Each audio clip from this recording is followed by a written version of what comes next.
Good morning mga Marcy! Magandang buhay sa ating lahat. Ito nga yung routine ko tuwing umaga. Nagbibilang nga pala ako ng mga barya-baryang tagpa 5, bago tsaka luma. Tapos pinaghihiwalay-hiwalay ko nga yan kasi nga ipambabayad ko yan ng soft drinks. Ginagawa ko lang yan once na marami na yung barya at ang hirap na pag medyo marami yung barya kaya kailangan ko na siyang ibayad sa soft drinks. Sabi nga nila, maliit nga lang daw yung kita sa sari-sari store. Piso-piso nga lang yan. Totoo nga naman mga Marcy.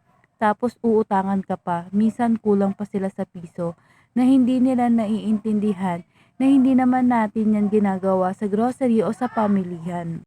Sa lahat naman ng negosyo, napakahalaga ng piso. Kasi doon magsisimula ang lahat. Doon dadami at doon din uunti ang lahat. Sa negosyante, kailangan napakahaba ng pasensya mo dahil marami kang makakasalamuhang iba't ibang klase ng tao, lalo na sa sari-sari store o sa mga iba't ibang tindahan. Iba't ibang tao rin yung marireach natin. Pag pinasok mo yung isang negosyo, buong buhay mo na yon or buong araw mo na yon, sabi nila kapag nagnegosyo ka daw, hawak mo yung oras mo. Hindi ka tulad sa trabaho, 8 hours lang, tapos may sarili kang boss, kung ano yung sinabi, ayun lang yung gagawin mo. Sa negosyo, lahat all around ka. Ikaw yung boss, ikaw lahat, ikaw tagalinis, ikaw yung mag-a-assist, ikaw yung mag-aayos, ikaw din yung mamamalengke, ikaw lahat. Kasi nga, sarili mong oras, pero hindi ibig sabihin nun, tutunganga ka lang at dadami na yung pera mo. Kailangan mo rito napakahabang pasensya at higit sa lahat, once na pinagkakatiwalaan ka na ng ahente o ng mga supplier mo, wag mo sisirain yun. Kasi kapag nasira mo yun ng isang beses, hindi ka na nila pagkakatiwalaan.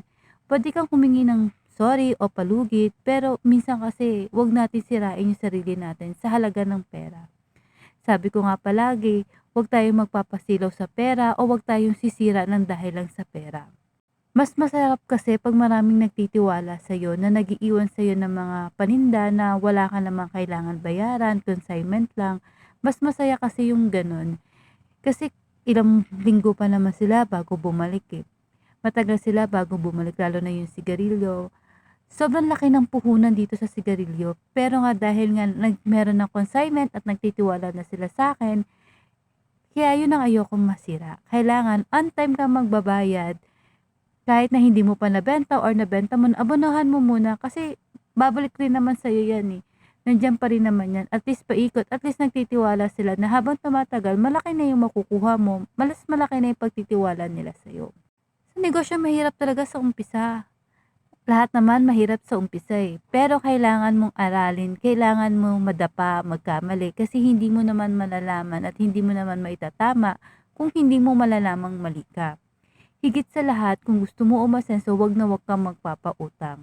Pero dahil nga normal sa tindahan ng may utang, piliin mo lang yung mga taong pagkakatiwalaan mo. Magkaroon ka rin ng limit lang. Kunwari, sa tindahan namin, meron na kaming limit na 200. Minsan, hindi talaga yun nasusunod kasi nga minsan yung mga trabahador, minsan, late yung mga sahod nila. Kailangan din natin intindihin yun, hindi puro sarili lang natin dahil alam naman natin magaling sila magbayad, so pagbigyan natin sila. Kasi hindi naman sila basta-basta tatakbo pero meron talaga mga customer na hindi ko alam kung saan nila nakakuha yung kakapalan ng mukha nila. Barya-barya lang yung kinikita natin dito, dumadami lang to pag pinagsasama. Dito sa tindahan ko, dito ko na rin kinukuha lahat ng expenses namin. Maliit lang pero okay naman dahil nakaka-survive naman kami. Hindi kami mayaman pero nandun pa rin kami sa survivor mode. Hindi pa katulad ng dati or hindi pa kami umaasensa talaga. At least kahit papano, meron kami nakukuhanan ng mga pambili namin ng mga bagay-bagay na gustuhin man namin. Lalo na sa pagkain ng mga kids ko. Yung barya-barya nyo lang po, yung mga pakulang-kulang nyo lang. Sana huwag nyo na hong gagawin. Kasi pag pinagsama-sama ho yan, makakabili pa rin ho ako ng baon ng mga bata. Kaya sa mga may balak pumasok sa negosyo na to, barya lang po talaga ang kita rito. Kailangan nyo lang ho na mahabang pasensya, tiyaga, diskarte.